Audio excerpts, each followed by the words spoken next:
hoe atokisako be mihitsy na tonga ny finoany tonga dia niorona hoe tsara vao miona amin'izany Jesosy zany angamba ny somotra viavinakanjony fotsiny kasihako dia ho afaka. Voilà pourquoi la foi, je comprends très bien la foi de cette femme qui était malade pendant 12 ans, qui avait une perte de sang pendant 12 ans. Elle s'est dit en elle-même, même si je touche juste la frange de la robe de Jésus, je serai guéri. Ny antony dia tsotra nandeha mividy mofo vao maraina izy namakivaky ny lalany Jéricho. La raison est simple, c'est qu'elle est partie acheter du pain en traversant le chemin de Jéricho. Dia gaga izy fa le mpivary mofo tao atao hoe Bartiméu ny anarany. Et elle était étonnée parce que le boulanger s'appelait Bartimée. Dia hoy izy hoe tsy ianao ve le mpangataka teo varivadiny foana? Et elle lui a demandé, c'est pas toi qui mendiais à la porte là, à côté, à la porte de la ville? Dia hozy izy Bartiméu hoe ie fa ahoana ny atsarovanao anahako? Et Bartimée lui a dit, oui c'était moi, comment tu me reconnais? Ah izy za mandalo foana dia mahitanao fa ohatrohatra ny endrika eo mihitsy le olona fa saky tsy nino ahako. Ah non, moi je passe toujours par là et je te vois tout le temps, mais on dirait pas toi, mais bon, je te reconnais quand même. Dia hozy izy Bartiméu teo aloha no hitanao ohatr' zany fa hafa ny fiainako taorian'ny fionako amin'i Jesosy.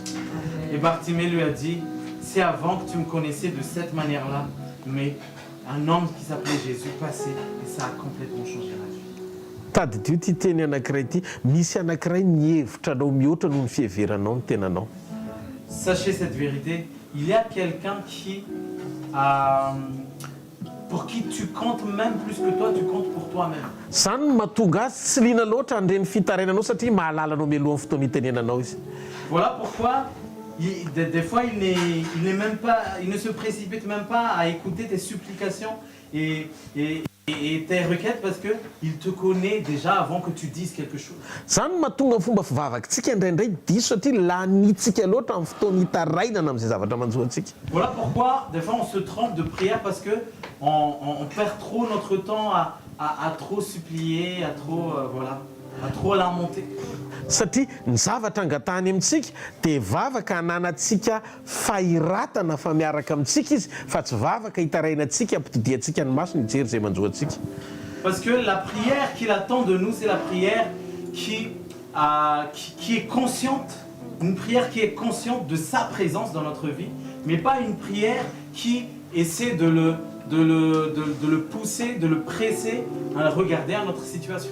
Rehefa tonga zanak'Andriamanitra ianao dia manana fahatsapana fa eo ampelantanan'Andriamanitra tanteraka ny mombanao manontolo ary na ny volondohanao aza vao isany. Quand tu es un enfant de Dieu, sois conscient que tout ce qui te concerne est entre ses mains et que même tes cheveux sont comptés. Ny anao ary le nitsana tamin'ny maraina zao sy tadidinao akory. Pour toi, par exemple, tes cheveux qui sont tombés ce matin, tu te souviens même pas? Fa raha miteny izy hoe nisy amin'ny volondohanao vao izy ny volotongotra koa mbola ampiana. S'il te dit qu'il arrive à compter tes cheveux, il arrive même à compter le poil de tes pieds. Dika zany fa ny momba anao ray manontolo dia miharihary eo anatrehany. Voilà, ça veut dire que tout ce qui te concerne est vraiment clair. Faharoa indray la endrik'Andriamanitra ao anaty communion. La deuxième chose, c'est l'image de Dieu dans la communion. Inona ny zavatra tian'Andriamanitra ho lazaina ao anatin'le sarin'Andriamanitra tiany ho hita eo amin'ny fiainantsika? Quelle est l'image de Dieu qu'il veut manifester à travers nous dans notre vie? Any bokin'ny Hébreu any Baiboly dia milaza hoe natsonitsika hitovy endrika amin'ny zanany. Dans le livre d'Hébreux, il est appelé pour être à l'image de son fils. Midika fa natsony hitovy endrika aminy ianao mitovy amin'ny endriny izay hitarafanao azy. C'est-à-dire que on ressemble à son image, comme l'image dont on... Ino hoe? Ohatran'ny hoe ohatran'ilay sary hitarafanao azy, zany hoe ianao zany mahita azy amin'izay sary izay dia manahaka azy amin'izay endrika izay. En fait, tu as une image de Dieu, tu as une façon de voir comment est Dieu. Et en fait, c'est cette façon-là de voir comment est Dieu qui va en fait déteindre sur toi et tu vas l'imiter de cette façon-là. Zay no mahatonga antsika rehefa mianatra dia mianatra manahaka an' Jesosy ao anatina révélation. Voilà pourquoi quand on apprend à ressembler à Jésus dans la révélation. Dia teteny aminao ary metra-panontaniana hoe te hitovy amin'i Jesosy ve ianao? Et moi, j'aimerais te poser une question. Est-ce que tu veux ressembler à Jésus? Raha tena te hitovy amin'i Jesosy ao anaty communion ianao dia maninona ianao mbola mitoetra ao anatin'io fahaseahana io ihany? Si tu veux vraiment ressembler à Jésus dans la communion, pourquoi tu restes dans cette méchanceté? Maninona mbola mipetraka ao anaty fiatsaram-belatsy? Pourquoi tu restes dans cette hypocrisie? Maninona mbola mipetraka ao anaty fitiavan-tena? Pourquoi tu restes dans cet égoïsme? Fa maninona mbola mipetraka ao anaty fianapaharatsiana? Pourquoi tu restes dans cette mauvaise manière de vivre? Militsika tonga amin'ny fotoana anankiray mangetaeta mivavaka hoe Il faut qu'on arrive à un moment où on a vraiment soif de prier comme ceci. tompo aoka ny fiombonako aminao ahatonga tsy ho hita fa aneo anao à 100%. Que ma communion avec toi me cache totalement, mais que je puisse te révéler à 100%. Ny toe-poko, À travers mon état de cœur, toe-panahiko, mon état d'esprit, ny fitondrantenako ma manière de me conduire ary ny toe-piainako. et ma manière de vivre. Aoka hitsangana hiala amin'ny faharatsiana ao amin'ny fiainana Jesosy io. Que je puisse vraiment être ferme et fuir les mauvaises choses de la vie. Ny antony rehefa feno an' Jesosy ianao dia maneho an' Jesosy ianao. La raison, c'est que quand tu es rempli de Jésus, tu révèles Jésus. Maneho an' Jesosy ianao amin'ny ataonao rehetra, tsy teny fotsiny fa ny fiainanao sy ny fitondrantenanao. Tu révèles Jésus à travers tout ce que tu fais, non seulement avec les paroles, mais aussi à travers ta conduite et ta manière de parler. Tia misy toetran' Jesosy anankiray tena mahafinaritra be mihitsy. Il y a un caractère de Jésus qui me réjouit vraiment. Ao amin'ny Filipiana toko faharoa ny andiny fadimy Philippiens 2:5 2:5. dia hatramin'ny hatramin'ny 10 hatramin'ny 10. Philippiens 2:5 à 10. Au nom de Jésus, ayez en vous les sentiments qui étaient en Jésus-Christ, lequel, existant en forme de Dieu, n'a point regardé comme une proie à arracher d'être égal avec lui, mais s'est dépouillé lui-même en prenant une forme de serviteur, en devenant semblable aux hommes. Et n'ayant pas apparu comme un simple homme, il s'est humilié lui-même, se rendant obéissant jusqu'à la mort, même jusqu'à la mort de la croix. C'est pourquoi aussi Dieu l'a souverainement élevé et lui a donné le nom qui est au-dessus de tout nom, afin qu'au nom de Jésus, tout genou fléchisse dans les cieux, sur la terre et sous la terre. Dia ndao ny mba hijerentsika kely eno tsara hijerentsika kely ny valitenin'i Jesosy rehefa nisy ny teny taminy hoe tsara ianao. On va écouter la réponse de Jésus quand on lui a dit « Tu es bon ». Luc 18, 18 à 19. Luc 18, 18 à 19.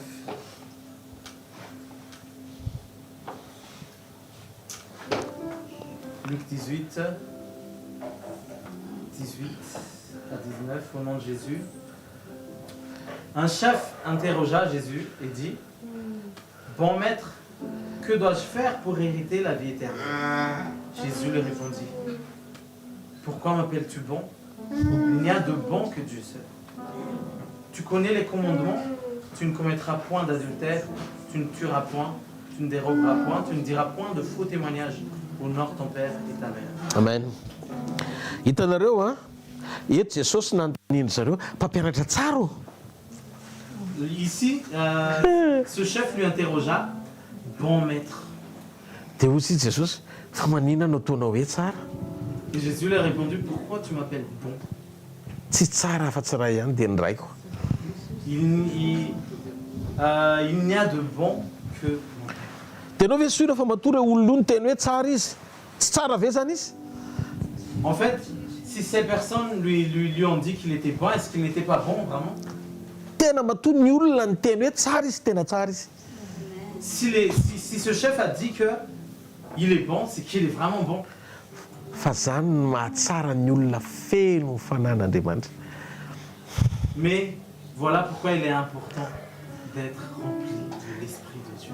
Tsy nakafiny fahatsarana izy io. Za tena bon, tena tsarako. Voalaza anao.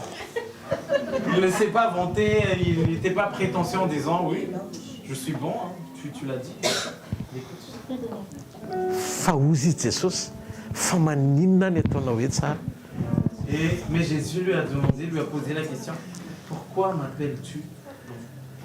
Satria tsisy tsara afa-tsy tokana ihany izy teny raiko. Il n'y a de bon qu'un seul, et c'est mon Père. Tsy misy tsara afa-tsy ray ihany izy dia Andriamanitra. Il n'y a de bon qu'un seul, et c'est Dieu. Fa izy anefa le Andriamanitra nolazainy Jesosy hoe tsara io teto. Mais c'est qui ce Dieu que Jésus a dit qu'il est bon? Io Andriamanitra io no hitany maro teo aminy matoa ny hafa nilaza fa tsara izy. C'est ce Dieu-là que tout le monde a vu en lui. Voilà pourquoi ils ont dit qu'il était bon aussi. Rehefa tonga nofo Jesosy dia tsy nandray fahatsarana teo amin'ny nofo fa namerina amin'ny fahatsarana teo amin'ilay toerana mahandriamanitra azy. Quand Jésus est venu en chair, il n'a pas pris la beauté de la chair, mais il a pris la beauté de Dieu pour qu'il puisse être au rang de Dieu pour qui il est vraiment. Satria ny nahatongavany Jesosy ho nofo dia tsy nitafy an'izay fahatsarana ny anondrona an'izay fahatsarana Andriamanitra miafina tao amin'izay fa hitondra fahotana zao tontolo zao. Parce que si Jésus est venu en chair, c'est pas pour que cette chair revêt de cette bonté de Dieu, mais c'est pour porter le péché du monde. Mandra-pahatonga ny fotoana na tonga azy teo amin'ny latabatra nilaza hoe ity ny tenako maintsy an'ilay mofo. Jusqu'au moment où il a dit pendant la Sainte Seine, voici mon corps. Satria le tena fahatsarana hitan'ny olona tao aminy tsy zay ny mission-any, tsy aneo fa tsara izy fa aneo fa nitondra amin'ny fahotana zao tontolo zao izy. Parce que sa mission à ce moment-là, c'était pas pour montrer qu'il était bon. Sa mission à ce moment-là, c'était de porter le péché du monde. Zany no mahatonga azy tia hita ao anaty communion ny reflet amin'ny fahatsarany amin'ny alalanao. Voilà pourquoi il veut voir en toi le reflet de sa bonté. Jereo ane rehefa niseho teo amin'ny nofo Andriamanitra natao hoe Jesosy dia ozy izy eo amin'ny Jaona 5:7-8. Quand Dieu est venu en chair, qu'on appelle Jésus, il dit dans Jean 5:19. Jean 5:19, au nom de Jésus. Jésus reprit donc la parole et leur dit, en vérité, je vous le dis, le Fils ne peut rien faire de lui-même. Il ne fait que ce qu'il voit faire au Père. Et tout ce que le Père fait, le Fils aussi le fait pareillement. Jereo zany zavatra tenen'i Jesosy zany. Ny zanaka tsy mahazo manao na inona na inona. Jésus a dit, le Fils ne peut rien faire de lui-même. Io nofo atao hoe Jesosy io dia tanteraka amin'izay le nofo vokatry ny fanekeny tsy hanao na inona afa-tsy izay hitany ataony indray. C'est-à-dire que cette chair, elle a été parfaite par le fait que cette chair ne fait rien sans avoir vu ce que fait le Père. Dia iny lazaiko tamin'ny maraina hoe paralysé le nofo atao hoe Jesosy raha tsy mijery zay ataony rainy dia zay ataony rainy no ataony. C'est-à-dire que en fait Jésus était paralysé jusqu'à ce qu'il voit le Père bouger, et quand le Père bouge, c'est là qu'il bouge. Hitanao amin'izay le endriky ny communion nananan'i Jesosy tamin'ny rainy zay tokony hanahafantsika azy amin'ny communion hananantsika aminy indray. Vous voyez maintenant le type de communion que Jésus avait avec son Père. C'est ce genre de communion que nous devons avoir aussi nous avec Jésus. Rehefa mandresy ny nofo nandresy Jesosy teo amin'ny nofo ka vao maro ny fanahy mihitsy fa tanteraka le nofo atao hoe Jesosy, le nofo Jesosy. Quand Jésus a gagné sur la chair, c'est-à-dire que le Saint-Esprit a vraiment attesté que la chair qu'on appelle Jésus est en fait parfaite. Tena tsangany tamin'ny maty. Le Saint-Esprit l'a ressuscité des morts. Dia rehefa voaporofo zany dia natao teo kavanany ray izy. Et quand ça a été prouvé, Jésus a été mis à la droite du Père. Dia nidina indray ny fanahy masina ny rahana amin'ny anaran'i Jesosy ho ao anatin'izay nandray an'i Jesosy. Et puis le Saint-Esprit est descendu dans tous ceux qui ont reçu Jésus. Dia zao ny zavatra nitranga ny fanahy masina indray tsy mahazo manao na inona afa-tsy izay hitany nataon'i Jesosy. Et maintenant, le Saint-Esprit ne fait rien de lui-même sauf ce qu'il voit faire Jésus. Hitanareo fa maninona ny naseho teo amin'ny nofo le fahatanterahana vao tonga ao anatinao mba ahafahan'ny fanahy manao kopia na hafanao azy. Pourquoi on a montré à travers la chair de Jésus la perfection? C'est parce que c'est cette perfection de Jésus qu'on a ramené en toi pour que toi tu puisses ressembler à Jésus. jereo ane fanambarany jauna mpanao batisa amin'ny jauna toko fahatelo mikasika momba an Jesosy. Jauna toko fahatelo ny andiny faraika amin'ny telopolo ka hatramin'ny andiny faharoa amin'ny telopolo vetivety. Jean 3, 32 à 31, 32. Oui. 31, 32, au nom de Jésus. Celui qui vient d'en haut est au-dessus de tous. Celui qui est de la terre est de la terre, et il parle comme étant de la terre. Celui qui vient du ciel est au-dessus de tous. Il rend témoignage de ce qu'il a vu et entendu, et personne ne reçoit son témoignage. Ozy Jauna satria avy any ambony Jesosy dia mampitodika anao avy any ambony no fanambarany. Jean a dit que parce que Jésus vient d'en haut, donc en fait sa révélation te pousse à regarder en haut. Zany no mahatonga ny révélation mampitodika anao eto ambony tany tsy avy amin'Andriamanitra. Voilà pourquoi toute révélation qui fait fixer tes yeux sur terre n'est pas de Dieu. Satria ozy Jauna tao tsy miteny reny fanambarany reny afa-tsy ny eto an-tany ihany. Parce que Jean a dit que ce genre de révélation ne parle que de ce qui se passe sur la terre. Zay ny mahafatongava amin'ny fanamasina dia tsy manome antsika zavatra hafa izy fa zay nataony Jesosy amin'ny fahafenony ihany no entiny ho fiainantsika koa. Et voilà pourquoi le Saint-Esprit est venu. Il n'est pas venu pour rajouter des choses. Il est venu juste à ramener ce qu'il voit faire à Jésus. Ndao nefa kitsika ny Jauna 16, 13 à 16. Jean 16, 13 à 16. Au nom de Jésus, quand le Consolateur sera venu, l'Esprit de vérité, il vous conduira dans toute la vérité. Car il ne parlera pas de lui-même, mais il dira tout ce qu'il aura entendu et il vous annoncera les choses à venir. 13-14 13, 14 à 16, scusami, tu in ihany. Il me glorifiera parce qu'il prendra de ce qui est à moi et vous l'annoncera. Tout ce que le Père a est à moi. C'est pourquoi j'ai dit qu'il prend de ce qui est à moi et qu'il vous l'annoncera. Encore un peu de temps et vous ne me verrez plus. Et puis encore un peu de temps et vous me verrez parce que je vais le faire. Hitanareo fipetraka ilay izy. Voalasa tany amin'iray Jesosy dia nalefa le fanahy tao amin'ny Jesosy. Vous voyez, quand Jésus est parti rejoindre le Père, Jésus a envoyé l'Esprit qui était en lui. Nirahana amin'ny anaran'i Jesosy ny fanahy masina. L'Esprit Saint a été envoyé au nom de Jésus. Dia zay ao amin'ny Jesosy ihany no omeny anao. Et ce qu'il a reçu de Jésus, c'est ça qu'il te donne. Ozy izy Jesosy le azoko avy amin'ny ray ozy izy no omeko anareo amin'ny alalan'ny fanahy. Jésus a dit que c'est ce que j'ai reçu de mon Père, que je donne au Saint-Esprit, et c'est le Saint-Esprit qui le distribue après. Ianao zany tsy afaka andray zavatra directement avy any amin'ny ray zany fa tsy maintsy mipaseho amin'ny Jesosy zay vao tonga ao aminao. C'est-à-dire que tu ne peux pas recevoir quelque chose directement du Père. Il faut tout le temps que tu passes par Jésus. Zay no tonga nilaza tamin'ny maraina Jauna toko voalohany andiny fahina ambin'ny folo. Voilà pourquoi j'ai dit ce matin par rapport à Jean 16, 13. 16, 1 à 16. Jauna toko voalohany andiny fahina ambin'ny folo. Jean 1, 16. Jean 1, 16. Au nom de Jésus, encore un peu de temps et vous ne me verrez plus. Et puis encore un peu de temps et vous me verrez. Parce que je vais. 1, 16. Jean 1, 16. 1, 16. Oui. Au nom de Jésus. Et nous avons tous reçu de sa plénitude, grâce pour grâce. Jesosy Kristy ny fahafenona andrasantsika amin'ny fahasoavana ary ao amin'ny fanahy masina no akatsika an'izany. Jesosy Kristy ny fahafenona fahasoavana dia ao amin'ny Jesosy Kristy no resantsika avy amin'ny fanahy masina indray an'izany. Jésus est la plénitude de grâce. Et c'est en Jésus que nous la recevons cette grâce à travers le Saint-Esprit. Raha tsika zany teo tanteraka dia tarafo ao amin'ny Jesosy Kristy ny fahatsarana mendrika iainan'ny olona anankiray atao hoe olom-baovao. Si nous voulons être parfaits, il faut qu'on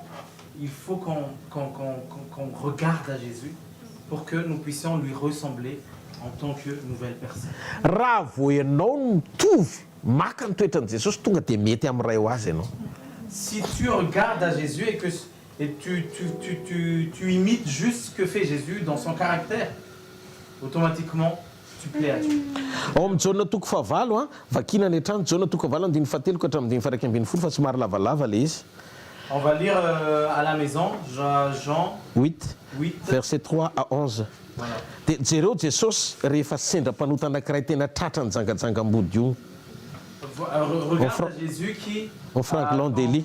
Quand il y a une femme adultère qui est prise en flagrant délit, Dia jereo a vory daholo ny olona itorabato an'io vehivavy io. tout le monde était réuni pour c'est quoi déjà? Lapider cette femme, Nanameloka an'io vehivavy io. pour condamner cette femme.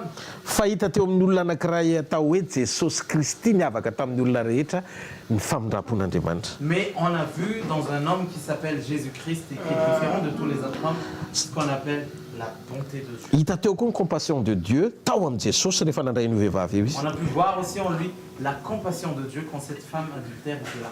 Toy izy Jesosy za koa tsy manameloko anao. Jésus lui a dit, moi aussi je ne te condamne pas.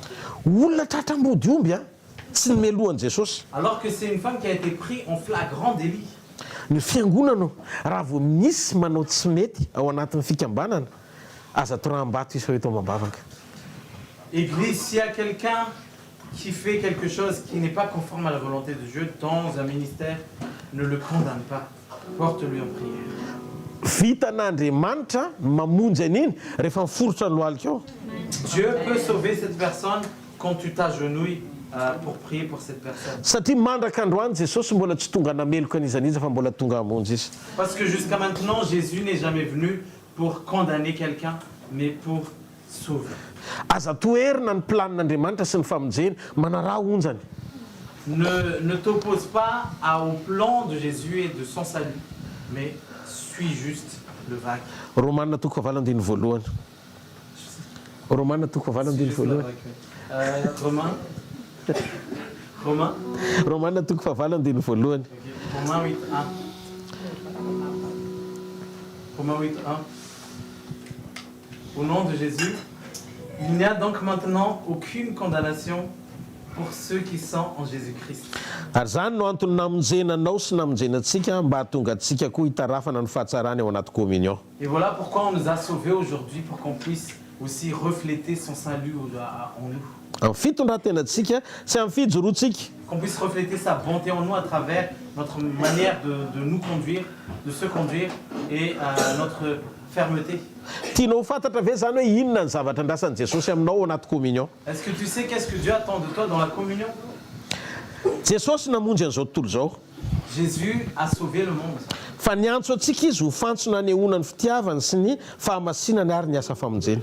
Mais Dieu nous a appelés pour qu'on puisse refléter son amour, sa sainteté et son salut.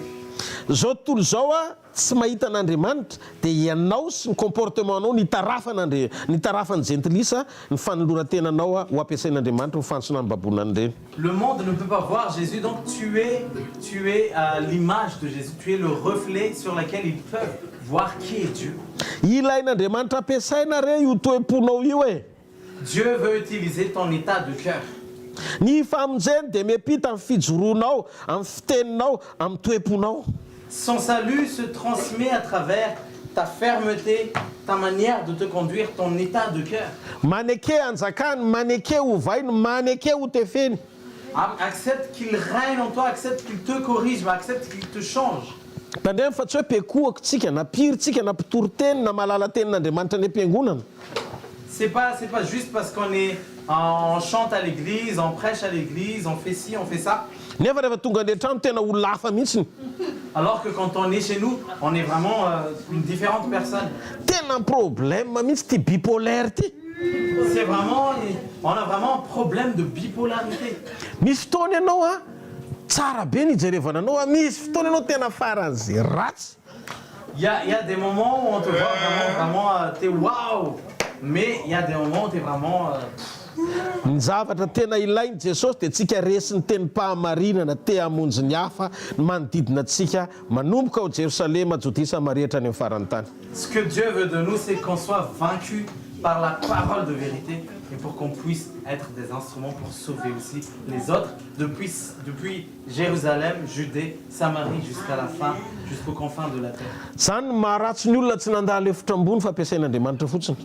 Voilà pourquoi c'est vraiment mauvais de ne pas être passé dans la chambre haute, mais juste être utilisé par Dieu. Satria Andriamanitra tiany ianao ho vavy olombelona fa tsy hoe piasany ianao akory ampiasaina. Parce que Dieu veut que tu sois témoin, mais tu n'es pas son employé. Maninona ianao tsy mety miova mihitsy ny toetranao aloha e. Pourquoi ton caractère il ne change pas jusqu'à maintenant? Mora tafotoana, Tu te blesses facilement, tu es blessé facilement, mitabataba, tu cries trop, tsy mandefitra. tu n'as pas de compassion.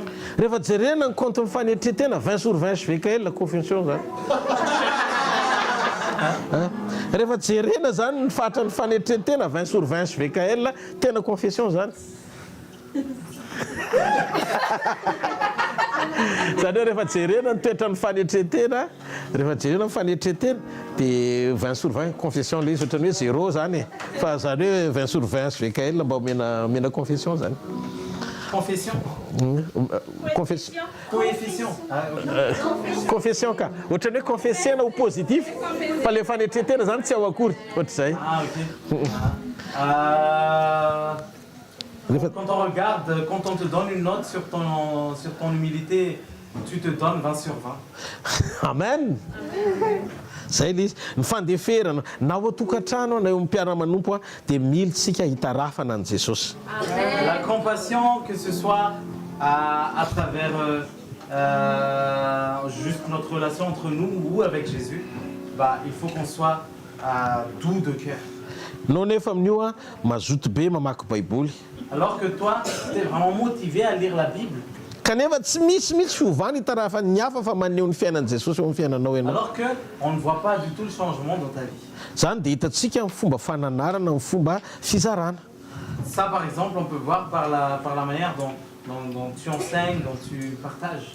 Oksika ho famindrapo vakina. Que nous soyons une bonté ouverte comme un livre ouvert. Ho mpamela heloka vakina. Que nous soyons quelqu'un qui pardonne facilement comme un livre ouvert. Ho fitiavana velona vaky potsiny. Que nous soyons vraiment un amour qui est vivant. Ho fahalemem-panahy vakina. Une douceur vivante. Okan'izay tilisa vao mahita antsika tonga dia maky an'i Jesosy Kristy fotsiny vakiny fotsiny hoe tena misy Jesosy io olona io. Dès que les païens nous voient, ils peuvent dire que Jésus est vraiment dans cette personne. Ny alalana fa niovy ianao tsy mbola misokatra kory ny vavanao dia mangetaetan'Andriamanitra ny olona mifanena aminao sy miresaka aminao. Un des signes pour lesquels on peut voir que tu as vraiment changé, c'est que à chaque fois que tu rencontres des gens, ces gens-là rencontrent aussi Jésus. Zany mahatonga antsika miteny hoe tompo aoka ny fahatsaranao tonga fahatsarana tarafiny eo amin'ny fiainako. Voilà pourquoi nous prions Jésus Seigneur, que ta bonté se reflète dans ma vie. Za tena variana mihitsy tamin'ny tenin' Jesosy amin'ny Jean 14:9. Voilà pourquoi j'étais étonné vraiment de lire ce que Jésus a dit dans Jean 14:9. Hozy izy Philippe, Jesosy mpampianatra mba aseho anay indray dia ampy anay zay. Dans Jean 14:9, Philippe a dit Père, Jésus, montre-nous le Père, et cela va nous suffire. Dia hozy izy Jesosy, zay ilo zay ve nefa nitoerako teto aminareo dia mbola tsy fantatrao ihany ary Philippe. Et Jésus lui a répondu, mais depuis tout ce temps j'étais avec toi et tu ne m'as pas reconnu Philippe. Zany hoe ny fisian'i Jesosy zany dia taratra hitany hita maso ny fisian'ny ray ny tsy hita maso. C'est-à-dire que la présence de Jésus était la preuve palpable que Dieu, le Père, existe. Asehoy Jesosy na tsy hitan'ny olona aza amin'ny toe-mpanaraka an'Andriamanitra mba hahitany Kristy amin'ny alalan'ny fisianao ny gentilisa. Montre Jésus, même si Jésus n'est pas visible physiquement pour les gens, montre Jésus pour que eux ils puissent savoir qui est vraiment ce Jésus. Jereo hoe ny asan'ny apôstôly toko faefatra andiny fatelo amby folo hoe asa 4:13 acte 4:13 manambara mikasika ny Petera sy John io. Acte 4:13 au nom de Jésus. Lorsqu'ils virent l'assurance de Pierre et de Jean, ils furent étonnés, sachant que c'étaient des hommes du peuple sans instruction, Et ils les reconnurent pour avoir été avec Jésus. Amen. tonga dia fantatra fotsiny mpianatra Jesosy reo mitovitovy toetra aminy mitovitovy fanao aminy. Et à ce moment-là, bah, les gens, ils ont tout de suite reconnu que ces gens-là, ce sont des disciples de Jésus parce qu'ils se ressemblent un peu dans leur caractère. Misy fotoantsika tena mampianatra be mihitsy na ao an-trano aza. Il y a des moments où on enseigne beaucoup, même à la maison. Fa tena mavesatra be na ny Jérusalem atsika aza ihaino atsika. Mais même notre Jérusalem a énormément à la flemme de nous écouter. Voilà. Satria misy tataratra kely ihany tsy fitovizan'le zavatra zaraina sy le toetra ao an-trano. Parce que on voit beaucoup là le décalage entre ce que tu partages et ce que tu vis. Dia manjary lasa misy tsy fandresen-dahatra eo anivon'le akonina raha tokony ho resy lahatra ao an'Andriamanitra izy. Et voilà pourquoi il y a des membres de ta famille qui ne sont pas convaincus parce qu'il y a un décalage entre ce que tu partages et ce que tu vis. Rehefa tena feno Andriamanitra ny olona anankiray dia tanteraka amin'ny fitiavana izy. Quand une personne est vraiment remplie de Dieu, il est parfait dans l'amour. Jereo Jesosy vitany nandany tena ny fanjery ny momba anao sy ny amonjenanao hatramin'ny farany izy na ho faty azy. Regarde à Jésus, il a vraiment renié à sa personne, mais il a pensé à toi et à tout ce qui te concerne. Dia ohatr'izay koa ny ray naneho fa ny fitiavany ianao no natonga azy nafoy an'i Jesosy. Et voilà exactement ce qui se passe avec le Père aussi. Il a montré que c'est son amour pour toi qui l'a poussé à donner Jésus. Ka ny marina momba ny communion dia tsotra. Donc la vérité concernant la communion est très simple. Aza mijanona treo amin'ny fahalalana ny marina fa miaina le fahamarinana mba ho tarafin'ny hafa sy hitany an'Andriamanitra. Ne reste pas sur la connaissance de la vérité, mais vis la vérité pour que tu puisses être l'image de Jésus qui se balade partout. Ry mpitory teny ry mpanompon'Andriamanitra isany tsika mianakavy ny antefantiavatra ity. Prédicateurs, serviteurs de Dieu, nous tous qui sommes ici en ce moment, c'est à nous que s'adresse cette parole. Jesosy tsy nitory fiainana fa izy mihitsy ny fiainana. Jésus n'a pas prêché la vie, mais c'est lui la vie. Jesosy tsy nitory fahamarinana fa izy mihitsy ny fahamarinana. Jésus n'a pas prêché juste la vérité, mais c'est lui la vérité. Jesosy tsy mpanory lalana fa izy mihitsy ny lalana. Jésus ne te montre pas le chemin, il est le chemin. Tsika mila miaina ny fiainany raha te hisitraka ny fahatsarany rehetra. Il faut qu'on vive sa vie si on veut jouir de toute sa bonté. Ny fiainam-panompona dia fiainam-pizarana. La vie de service, c'est une vie de générosité. Mba fantatrareo ve fa mofo dimy sy azany rano roa lasa navoky olona tsomy 5,000 mbola nanisy 12 sy biky. Vous savez que c'est juste 5 pains et 2 poissons qui ont nourri plus de 5000 personnes. Il y avait même 12 cartons qui restaient. Satria ny antony ny zaraina le izy. La raison est simple, c'est parce qu'on l'a partagé. Rehefa ianao no manaiky anetry tena ho zaraina rovidrovitra maharary zany. Quand tu acceptes de t'humilier pour qu'on puisse partager. Tsisy an'izany hoe rovitiny zany ianao dia mahafinaritra be fa tsy maintsy manao fa raha fakeny tsongona raha manao kay. Il n'y a pas de... On te déchire, on déchire ton corps et tu te réjouis, non. Même en te piquant juste comme ça, bah, tu as mal. Fa mahagaga tsy misy fitombona raha tsy misy fizarana. Mais ce qui est étonnant, c'est qu'il n'y a pas de croissance sans partage. Tsy maintsy vakina mofo vao mitombo. Il faut rompre le pain avant qu'il croisse. Jereo ny Jona 12:24 farany. Jean 12:24. Amin'ny anaran'i Jesosy. Jean 12:24, au nom de Jésus. En vérité, je vous le dis, si le grain de blé qui est tombé en terre ne meurt, il reste seul. Mais s'il meurt, il porte beaucoup de fruits. Amen. Hitanareo ve io teny io? Vous voyez cette parole? Tsy maintsy loha aloha ny voa vao mitsimoka. Il faut que le grain de blé meure avant qu'il pousse. Teteny aminao izaka ny tompon'ny tanjaka e? J'aimerais te demander qui est le Seigneur de la force, qui est le propriétaire de la force. Avalinareo? Jesosy. Ary ny hery? Et qui est le propriétaire de la puissance? Mba valio izy? Oui. Ary fotoana, iza ny tompon'ny fotoana? Qui est le maître des temps? Ary iza ny tompon'ny fahefana? Qui est le maître du pouvoir? Dia mametra-panontaniana aminareo raha izy ny tompony tenomeny ianao si les propriétaires de ces choses, il t'en a donné. Tsy rariny ve izy raha mba hisitraka na amin'ny ampahany azy amin'izay nomeny anao mba hatolotra ho azy am-pitiavana.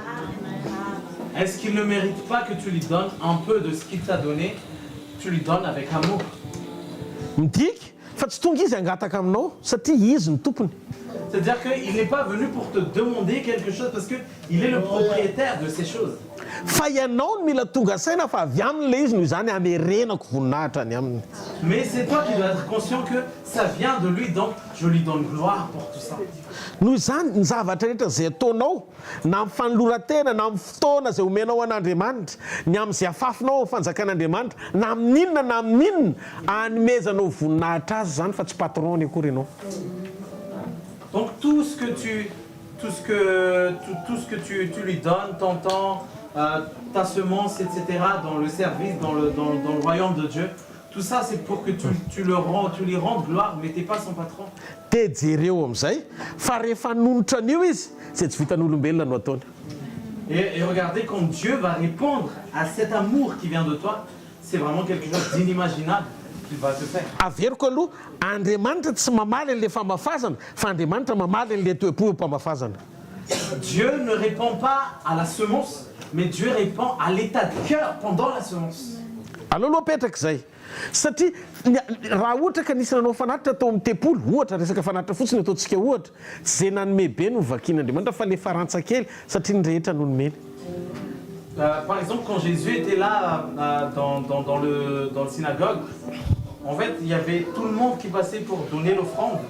Mais ce n'est pas celui qui a donné le plus de chiffres que Jésus a créé, c'est celui qui a donné le plus petit. Non pas parce que c'était petit, parce que cette personne a donné tout ce qu'il avait. Midika fa état de cœur ny toe-po le izy fa tsy ny ataontsika. Ça veut dire que c'est une histoire de cœur, c'est pas une histoire d'action. Nandray Andriamanitra misedra anao, nandray Andriamanitra mizaha toetra anao mba hahalalany hoe hatraizany fijoroan'ny toe-ponao. Des fois Dieu t'éprouve, des fois Dieu te teste pour voir jusqu'à quel degré, jusqu'à quel point tu peux le suivre. Tena miteny aminareo ary reto amin'ny anaran'i Jesosy efa elany nanompoako an'Andriamanitra fa ny zavatra tena takian'Andriamanitra amin'ny olona dia fo misokatra ho anazy sy ny fanjakana. Moi, j'aimerais vraiment vous dire, ça fait longtemps que j'ai servi Dieu, mais ce que Dieu exige d'une personne, c'est un cœur pour son royaume, un cœur pour son royaume, pour son règne. Dia variana ny jereo fa maninona ary Abrahama ny fidian'Andriamanitra. Et moi, je me suis demandé pourquoi Abraham a été choisi par Dieu. Misy toe-pony Abrahama amin'ny Genesis 12 mahavariana be mihitsy fa nizaraiko teo zay tamin'ny maraina. Il y a vraiment un état de cœur d'Abraham qui est très, très, très étonnant dans Genèse 18. Nisy olona telo lahy teo ambany hazo terabinta hitany lavitra ery tandrifin'ny tranony. 3 hommes venaient visiter Abraham. Ils étaient loin là-bas d'abord, à ce moment-là. Jereny lavitra dia niazakazaka izy nanantona an'ireo olon'ireo. Et il a vu ces 3 hommes de loin, et il a couru vers ces hommes. Izy tsy nalala hoe Andriamanitra ireo a. Il ne savait même pas que c'était Dieu. Fa nataony fotsiny le fanompoana satria be fitiavana izy. Mais il a juste accompli son ministère, il a juste servi ces hommes-là parce qu'il est rempli d'amour. Mba hitrity olona tsy fantany hoe frôme avy any amin'izay misy azy zany sasany ny tongony any amin'ny désert. Imagine quelqu'un qui ne savait même pas à quel point ces gens puent des pieds, par exemple, alors qu'il lavait les pieds de ces gens. Nomeny sakafo, nomeny koba nefa any amin'ny désert. Il leur a donné du gâteau, il leur a donné de la nourriture abondante, alors qu'il était dans le désert. Ny yaourt keliny ao an-trano any amin'ny désert mbola ny zaraina nomenandreo olon'ireo. Il avait une reste de yaourt dans le frigo, il a donné ces yaourts à ces gens-là, alors qu'il était dans le désert. Et Pensez à cette vérité. Andriamanitra mbola tsy nisakafo tany an-tranon'olona ankoatra ny tao amin'ny Abraham. Dieu n'a jamais mangé chez quelqu'un à part chez Abraham. Satria ny toe-pon'ny Abraham toe-po volamena. Parce que le cœur d'Abraham était un cœur en or. Tena tsisy stress, tsisy ninina, tsisy fanahina. Nefa eritrereto any amin'ny désert misy anazy. Il n'avait aucune crainte, il ne se souciait pas du lendemain, alors que, imaginez, il était dans le désert. Tena hitako Andriamanitra tsy mifidifidy olona fahatany tokoa kaiky. Mais Dieu ne choisit pas les gens juste comme ça. Fo volamena io tehirizy mandra-piveriny Jesosy. Mais ce cœur en or, garde-le jusqu'au retour de Jésus. Tena mitsotra aminareo fa ndray andro any taimboraka daholo ny zavatra rehetra eto tany iona amin'ny Jesosy tsika. J'aimerais vous dire que un jour, toutes ces choses sur terre sont considérées comme une perte. Mba antanina On va rencontrer Jésus. mba antanina Solomon nampanankarena indrindra. Demande à Salomon qui avait toute la richesse de la terre. Manana ny rehetra ilainy izy fa tsy nampiadana azy zany. Il avait tout ce qu'il voulait, mais ça ne lui donnait pas la paix. Dia zao nataony zavapoana dia zavapoana ny zavatra rehetra. Et Salomon a dit vanité, vanité de vanité. Dia ozy izy rehefa avy eo. Nefa zany Solomon zany sambo ray ny volamena nisana presque matetika zany mitondra volamena brique sambo ray ho an'ny Solomon nalefa nanamboarana ny tempolo fananan'ny Solomon mbola akoatra zany tena mpanan-karem-be Solomon. C'est vraiment quelqu'un qui était très riche. Salomon, il livrait tous les jours un bateau, de l'or qui remplissait un bateau.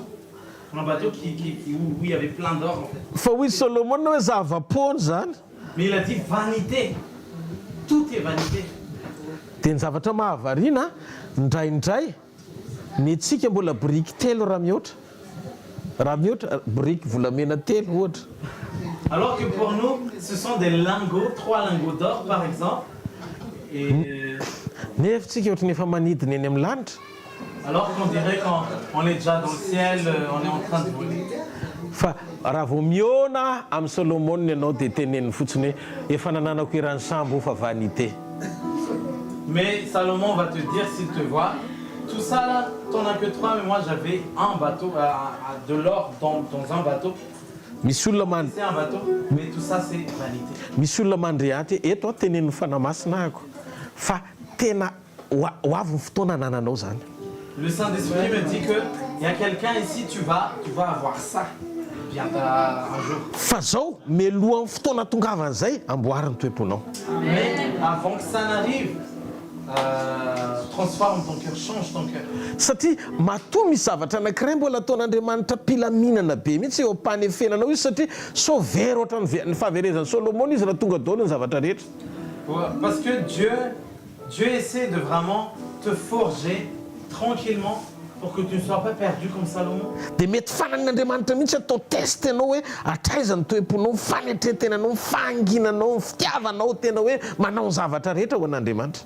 Et Dieu vraiment veut constater, veut voir à quel point tu es humble, à quel point tu es doux, à quel point tu es amour. Satria ho avy Andriamanitra. Parce que Dieu va. Ary tsy azon'ny satana sakana zany fiavian'Andriamanitra zany. Et le diable ne peut rien faire par rapport à ce retour. Satria tena ho ataon'Andriamanitra le izy. Parce que Dieu va vraiment faire. Fa tsika mila mijoro tsika mila manaiky tsika mila tena hoe an'Andriamanitra fa tena ho tanteran'Andriamanitra zany. Mais il faut qu'on soit obéissant, il faut qu'on accepte d'être forgé parce que Dieu va revenir et il va le faire. Za zany tena nahita teto amin'ity tantaran'i Abraham ity fa ny fifandraisanao aman'olona dia taratra hijerevan'Andriamanitra ny ao anatinao. Moi je vois à travers cette histoire d'Abraham que ta manière d'être en relation avec les gens est une manière pour Dieu de voir comment tu es avec eux. Reo olona anankitelo reo tsy Zodan reny na anabaviny. Ces trois personnes n'étaient pas les frères de sa mère ou voilà. Ces 3 hommes n'étaient pas ses sœurs. Tsy fianakaviany tiako tenenina. C'était pas sa famille. Fa tena olona hafa, olona vahiny. C'était vraiment des étrangers. Fa ny ray sy ny tapitiavana. Mais il les a reçus avec amour. Azony ataony ny tena tonga dia mandrosoana reo dia mipetrapetra fa tsy misy fanasa-tongotra zany. Abraham pouvait dire juste allez entrez chez moi, asseyez-vous. Il n'y avait même pas besoin de laver leurs pieds. Fa tellement tena amin'ny fony sy amin'ny fitiavany manontolo dia nataony zany. Mais vraiment, il était débordant d'amour, donc il a lavé les pieds de ces étrangers. Tena napetsi-po an'Andriamanitra ny zavatra nataony Abraham ho zaraiko aminao kely. Ça a vraiment touché le cœur de Dieu, ce qu'Abraham il a fait. Tena Andriamanitra hoe merci Abraham amin'ny hospitalité. Tena merci. Dieu voulait dire merci pour ton hospitalité, Abraham. Merci. Ahoana ny tenenako an'izany, ahoana ny tenenako an'izany. Pourquoi je le dis? Ozy izy Andriamanitra tamin'ny fotoana io, rehefa afaka nieritaona ohatr'izao dia nananaka Sara vadinao. Dieu a dit à ce moment-là, dans un an, à cette même époque, à cette même période, Sarah, ta femme, va enfanter. Dia me Sara tao ambadika tao me zany koa nanohatra n'Andriamanitra izy zany. Sarah était en train de se moquer de ce que cet homme a dit, ce que Dieu a dit du coup. Dia fa maninona Elle était en train de rire. dia hita n'Andriamanitra ilay izy fa maninona ianao memery Sara.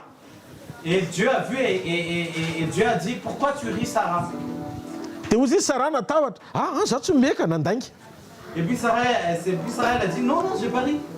Elle a menti. Dia inona ny tokony ataon'Andriamanitra zany zao tokony hiakatrafo be Andriamanitra zany Andriamanitra ianao mandanga.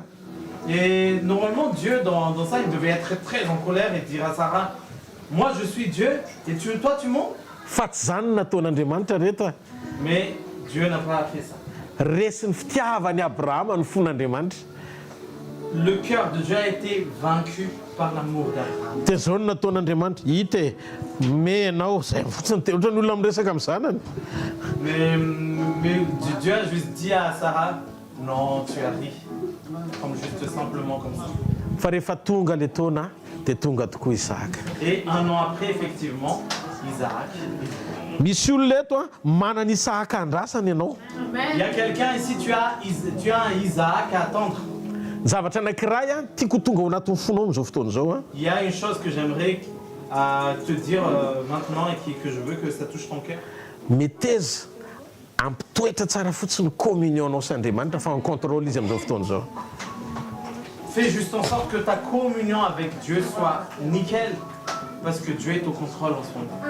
Meteza androany hiverinao amin'ny Jesosy hiombona amin'ny Jesosy hiray amin'ny Jesosy fa andronao androany. Accepte de revenir à Jésus, d'être en communion avec Jésus, parce que c'est ton jour aujourd'hui. Amin'ny anaran'i Jesosy. Au nom de Jésus. Ndao tsika ity tanana mafy be ao an'Andriamanitra. Alleluia. Afa-po ve nareo amin'ny tenin'Andriamanitra? Ndao tsika hiteny amin'Andriamanitra androany. Alleluia. Ndao tsika hiteny amin'Andriamanitra androany hoe Jesosy tena hiombona aminao vaovao indray ahako. Disons à Jésus aujourd'hui, Seigneur, j'aimerais vraiment être en communion avec toi. Esory ireo hevitra mampisaraka antsika rehetra. Vraiment, Seigneur, enlève toutes les facettes qui me séparent de toi. Hoentiko eto anatrehanao ny toetrako izay mbola mitoetra eo amin'ny nofo. Je ramène à toi mon caractère qui est encore dans la chaîne. Tena ataovy mitsonika eo anatrehan'ny fitiavanao momba rehetra Jesosy. J'aimerais vraiment fondre dans ton amour tout ce qui est en moi, Seigneur. Ravao zay tsy nambolenao rehetra Jesosy. Détruis tout ce qui ne vient pas de toi, Jésus. Amin'ny alalan'ny afo fanahy masinao, afo fanahy masina. À travers le feu de ton Saint-Esprit, le feu de ton Saint-Esprit. Dia ko rava sy ho levina zay tsy nambolen'Andriamanitra ao anatin'ny zanak'Andriamanitra rehetra. Que tout ce qui ne vient pas de toi soit détruit dans le nom de Jésus. Ny toetra, ny fanao, ny fahazaran-dratsy, nyaiso tamin'ny anaran'i Jesosy. La conduite, le caractère, les mauvaises manières, je les qu'ils soient déracinés dans le nom de Jésus. Tononona ny faharavandreo zavatra tsy araka ny sitrapon'Andriamanitra rehetra, mangeja ny fiangonan'Andriamanitra eto Frantsa amin'ny anaran'i Jesosy. Tout ce qui ne vient pas de toi, qui règne encore dans l'Église, on les déracine dans le nom de Jésus. Amen. Tena tsy ho kamo ny mpino eto. Fa tena ho tia mivavaka, tia tenin'Andriamanitra, tia miombona amin'Andriamanitra. Que les fidèles ici en France ne soient pas paresseux, mais qu'ils soient vraiment enthousiastes à prier, à être en communion avec Dieu, à être en intimité avec Dieu. Hanome ny fotoana zay omen'Andriamanitra azy ho an'Andriamanitra. Qu'il puisse donner du temps que Dieu lui a donné à Dieu. Amin'ny anaran'i Jesosy Kristy avy any Nazareta. Jésus-Christ de Nazareth.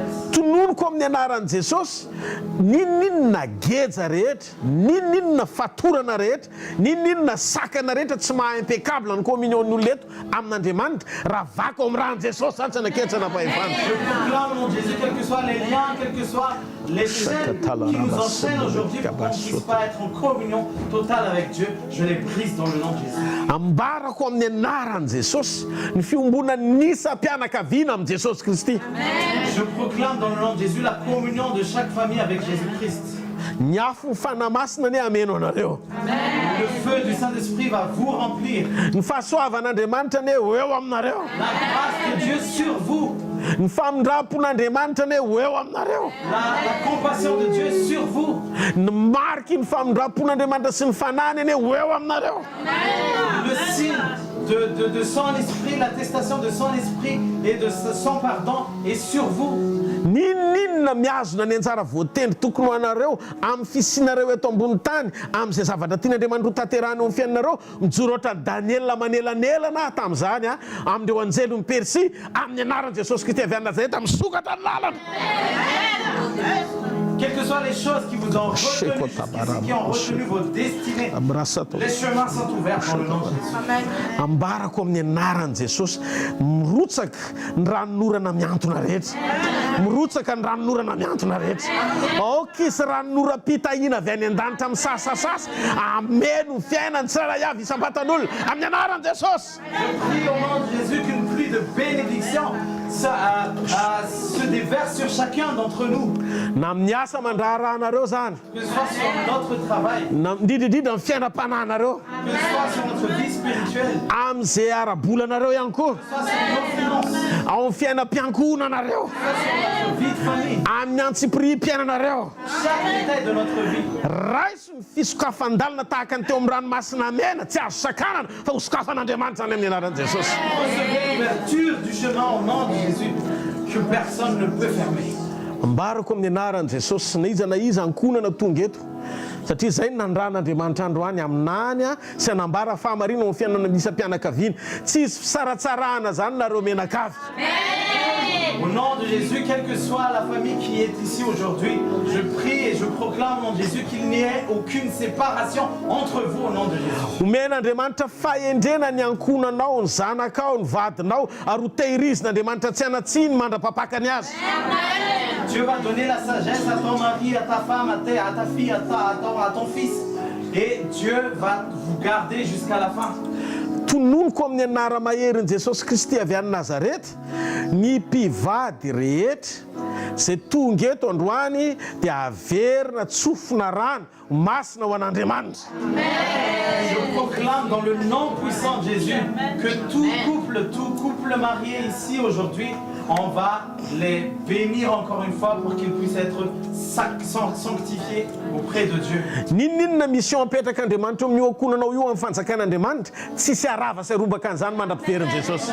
Quelle que soit ta mission ici sur terre pour le royaume de Dieu, la mission de ta famille, personne ne peut ravir cette mission de Dieu. Tanteran'Andriamanitra ny fanekena ao anatin'io ankonana io dia ataon'Andriamanitra tanteraka izay zavatra rehetra nikasainy ho tanterahana eo. Dieu va accomplir son alliance dans cette famille et il va accomplir tout ce qu'il a dit. Mahita ny ankonanao zanaka mpanaja ray aman-dreny sady feno fahendren'Andriamanitra. Je vois ta famille avoir des enfants qui honorent leur père et leur mère et qui ont la crainte de Dieu. Tononoko ny ray aman-dreny mitaiza dia ohatra tsara araka ny Kristy eo masondreo zanany tsy ianao izay mampalahelo azy. Je prie que les parents aussi sont l'image de Jésus-Christ auprès de leurs enfants. Ils ne vont pas les attrister. Tononoko ny famille feno voninahitra, famille tena béni, misy ny mariky ny ran'i Jesosy ny famille tsirairay avy. Je proclame dans le nom de Jésus que vous êtes une famille remplie de gloire et qui est remplie du sang de Jésus. Ambarako sy tononoko amin'ny anaran'i Jesosy ny fahasoavan'Andriamanitra manana ambiampy, ny fahatsaran'Andriamanitra ra-pahamatsina, ny lalina misokatra amin'ny fomba tsy takatry ny saina, anamorana ny fahasarotana rehetra misy eo amin'ny fiainanareo, ho tanteran'Andriamanitra ny fanamorana zany amin'ny fanampiny fanamasina. Je prie que la grâce de Dieu soit abondante, la provision divine et les chemins qui sont ouverts sont votre partage dans le nom de Jésus. Ambarako amin'ny anaran'i Jesosy feno vita. Jésus rempli, c'est terminé. Raiso ny fanasitranana amin'ny anaran'i Jesosy Kristy avy any Nazareta. Raiso ny fanasitranana amin'ny anaran'i Jesosy Kristy avy any Nazareta. Tononoko fanafahananao amin'ny alalan'ny teny fiainana miasa androany. Ta guérison, ta liberté, ta délivrance. Ohatran'le olona nijerevana sy nitarafina ny VIH tsy tao intsony dia ambarako koa amin'ny anaran'i Jesosy ninona virus na cellule cancéreuse anatin'ny vatan'ny olona any maty zany amin'ny anaran'i Jesosy. Cette personne qui a été délivrée du virus VIH, je proclame aujourd'hui, quels que soient les virus qui sont en toi, les cellules cancéreuses, ils sont morts au nom de Jésus. Ambarako ninona zavatra tsy mety any amin'ny selanao any ka zavatra tsy nambolen'Andriamanitra hongotan'izany zao. Quelles que soient les choses dans tes cellules, dans tes organes, etc., et qui ne sont pas conformes à ce que Dieu a mis là, qu'ils soient déracinés dans le nom de Jésus. Ho tratran'ny tanan'Andriamanitra ny ianao androany hariva. Que la main de Dieu t'atteigne aujourd'hui. Ho tratran'ny tanan'Andriamanitra ny ianao androany hariva. La main de Dieu t'atteigne aujourd'hui. Ary ny fahafinon'Andriamanitra hiasa mahery eo amin'ny fiainanao. L'étude agisse en toi aujourd'hui. Jesosy hoe noho ny fanekenao androany satria anao naniraka anao an'izany dia ametraka ny tanako tsy tia tanany ty Andriamanitra satria tanan'olombelona ihany ny tanako fa noho ny amin'ny teninao fotsiny androany dia ho ataoko izany ho voninahitra aho amin'ny anaran'i Jesosy avy any Nazareta. À cause de ton alliance, Seigneur, je vais imposer mes mains sur ces personnes. Mais ce n'est pas mes mains parce que mes mains, c'est juste les mains d'un être humain. Mais c'est toi, c'est par ta parole, c'est toi qui l'as dit, donc je vais le faire. Araka ny teninao hoe mety tanana izy. Comme ta parole le dit, il va imposer ses mains Ho confirmation amin'ny fanasitranana. pour confirmer la guérison. Ny tena marina tsy ny tanako ny manasitrana fenao ny tompo ny fanasitrana tamin'ny diakapoka izay nieretanao. La vérité, c'est que ce n'est pas nos mains qui guérissent, c'est toi qui as guéri à travers tes meurtrissures. Fandroany noho ny teninao dia mitondra sy miproclame an'izany fotsiny amin'ny fametra-tanana miconfirme amin'ny mampanumponao efa tanteraka amin'ny fandresenao eo amin'ny fiainan'ny olonao. Mais juste à cause de ta parole, je vais imposer mes mains juste pour confirmer ta parole, Seigneur. Amin'ny anaran'i Jesosy Kristy avy any Au nom Nazareta. de Jésus-Christ de Nazareth. Ny anaran'i Jesosy Kristy avy any Nazareta. Ny anaran'i Jesosy Kristy avy any Nazareta. Ny anaran'i Jesosy Kristy avy any Nazareta. Ny anaran'i Jesosy Kristy avy any Nazareta. Ny anaran'i Jesosy Kristy avy any Nazareta. Ny anaran'i Jesosy Kristy avy any Nazareta. Ny anaran'i Jesosy Kristy avy any Nazareta. Ny anaran'i Jesosy, ny anaran'i Jesosy Kristy avy any Nazareta. Ny anaran'i Jesosy Kristy avy any Nazareta. Ny anaran'i Jesosy Kristy. Alao midina daholo ny any ambony fa tsy tafankatra any Ny anaran'i Jesosy Kristy avy any Nazareta. Ny anaran'i Jesosy Kristy avy any Nazareta. Ny anaran'i Jesosy Kristy avy any Nazareta. Ny anaran'i Jesosy Kristy avy any Nazareta. Ny anaran'i Jesosy Kristy avy any Nazareta. Ny anaran'i Jesosy Kristy avy any Nazareta. Ny anaran'i Jesosy Kristy avy any Nazareta. Aiza ny ankizy? Ny anaran'i Jesosy Kristy avy any Nazareta. Alleluia. Arutsai Tompo, ameno anay, lailura ny fanahy.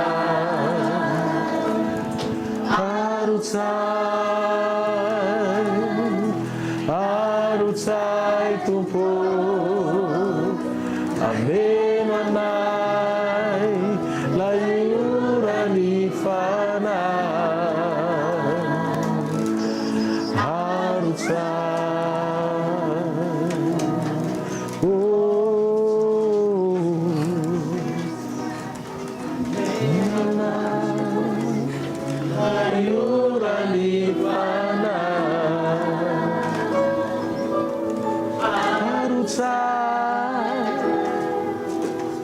Arutsai Tompo.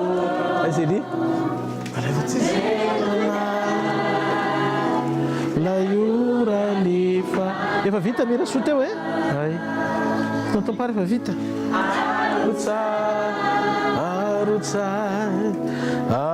Arutsai Tompo. Ameno anai. Laiura nifana.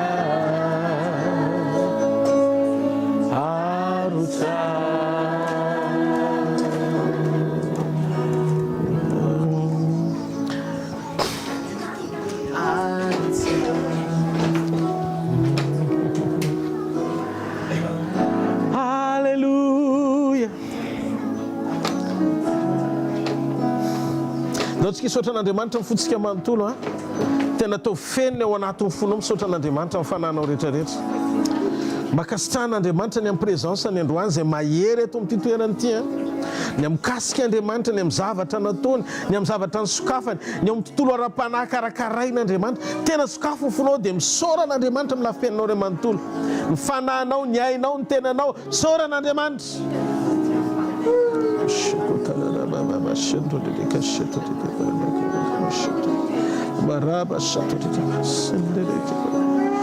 Azazonina ny lelanao raha ohatra ka hoentin'ny fanamasina ianao hiteny amin'ny teny tsy fantatra. Azazonina fa velao Andriamanitra, velao ny fanahy hitondranao ao anatin'ny vavaka mba handroso, aheriny ao anatinao amin'ireo teny fiainana rehetra zay omeny ianao.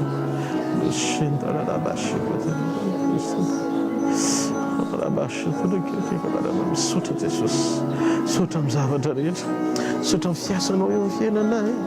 Hallelujah. Misaotra Jesosy, misaotra Jesosy.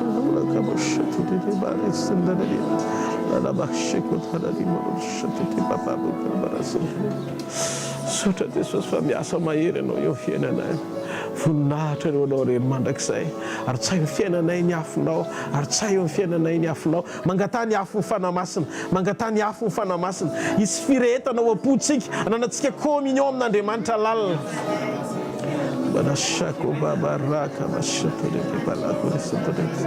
Fenoenao foko Andriamanitra, fenoenao ny ao anatiko, fenoenao herinao sy ny fahatsaranao, mangetahitanao ny fiainako.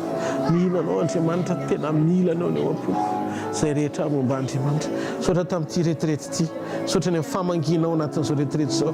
Tsy niety ihany Andriamanitra fa raha neo namanay izay tsy afaka fa ny tokantrano any, reo mpiara-manompo aminay izay tsy afaka fa noho ny antony maro samihafa, vangio izy ireo Andriamanitra. Vavaka ho an'izy ireo koa zahay Jesosy, iasanao mahery eo amin'ny fiainan'izy ireo tsirairay avy. Dia mahakasitraka Jesosy, fenao ilay miasa tsy misy mahasakana ary tsy misy maharombaka amin'ny tananao mandrakizay.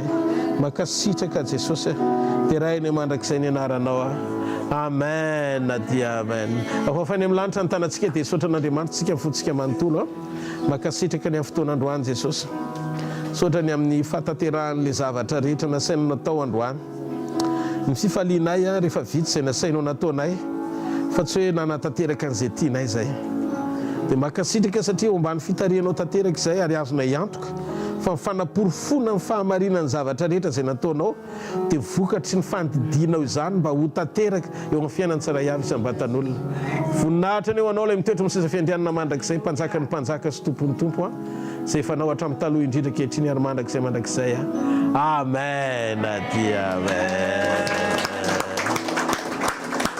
Alléluia. Sarao fahasoavana re, fahasoavana Andriamanitra ny Matesona. Aiza sansena? Ay, alay va le sansena. Daware. Mbola mandray fanasany tompontsika aloha vao misaraka. Alléluia.